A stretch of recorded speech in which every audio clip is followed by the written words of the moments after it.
Good morning, boys and girls. Happy Tuesday. It is the 31st of March. I can't believe we're finally done with this month, right? The month of March has seemed like it's lasted forever to me. But you guys, we've made it, right? Which means tomorrow is April 1st. No pranking Miss Polka on the 1st of April. Let's just call it like that right now. All right. Last time we did our read aloud, we talked about how Harvey was pranked, if you remember, by Wendell. And yesterday I talked to you guys about these rising problems, right? And I even told you guys how one time I was like late at school and I was grading papers and it caused this whole like array of things that were happening wrong, right? I got into traffic on the way home, which means that I wasn't able to go get Anthony on time. I had to call my mom to go get Anthony. I was then going to be late for dinner with Mrs. Colley, and then we were going to be late to the concert. And it was just this whole array of things, right? That happened one right after the other that was like kind of making it problematic for Mrs. Polka at that time, right? So you guys will notice as we go more into fantasy that you'll have these problems like we talked about yesterday. And today I want to teach you that as good readers go, we are now going to be weighing and evaluating these problems like almost like you're putting them in order, almost like 1 through 4. Which one's the worst problem, right? If we were at school, I would be putting you guys in your book clubs and having you guys talk this out. But we don't have that option right now. So I know that you guys are becoming amazing readers throughout the year. You've been improving the whole time. And I know that you're more than capable of doing this, okay? So what we're doing is we're looking at these problems and how they are significant to the plot, to the theme, or to the character, okay? And since we're talking about the thief of always, and we know that it's very problematic, this whole timeline thing, right? Because at the end of chapter 6, I think it was when they were getting back from the trick-or-treating. But then the very next chapter starts with at the beginning of our Thanksgiving feast, and they talk about feasting for Thanksgiving.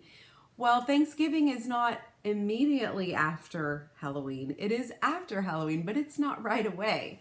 And then right after Thanksgiving, you'll notice in the book that then they go right into Christmas. So this whole timeline thing, it's really problematic for Harvey, right?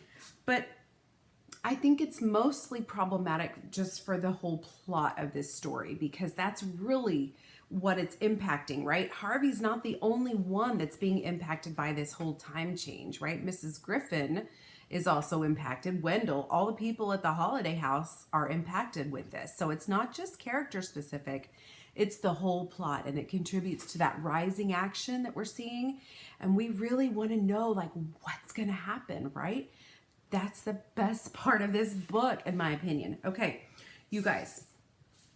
So as you go through your own text today, you guys will be doing this same kind of work. You're going to be looking for, not only what are the problems, because you did that yesterday, but now how can we rank those problems, right? That's our active engagement today when you're reading your own fantasy book. Okay, think about how you would rate them. Maybe stop and jot on a sticky note. I think this is important because, and give it some evidence, right? Because we know that evidence is super important. Just like in our argument and advocacy unit, we need evidence here, okay? So you guys are doing so amazing in Canvas, by the way. The highlight of my day has been going to check those assignments and who's turned in what, and then read those responses. You guys, give it some good thought, write in complete sentences, and do your best as always, okay? So here's what we're doing, same as every day. We're logging into Canvas. You've already watched the YouTube, right? You're answering the question of the day, and then after you read, you're filling out your reading log, okay? And you can do that once a week or once a day. It doesn't matter to me if you have 5 different submissions or 1 submission with every day of the week, as long as you're keeping track of what you're reading. That's the main thing.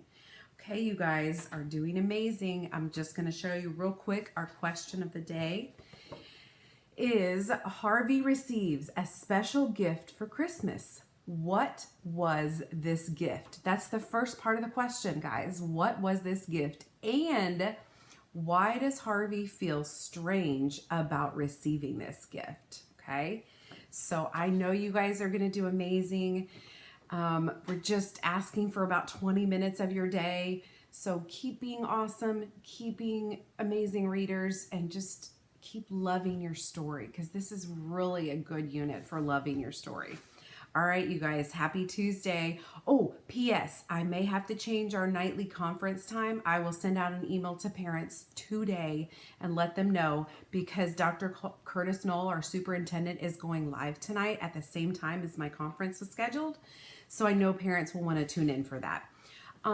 So have a great day. Happy reading.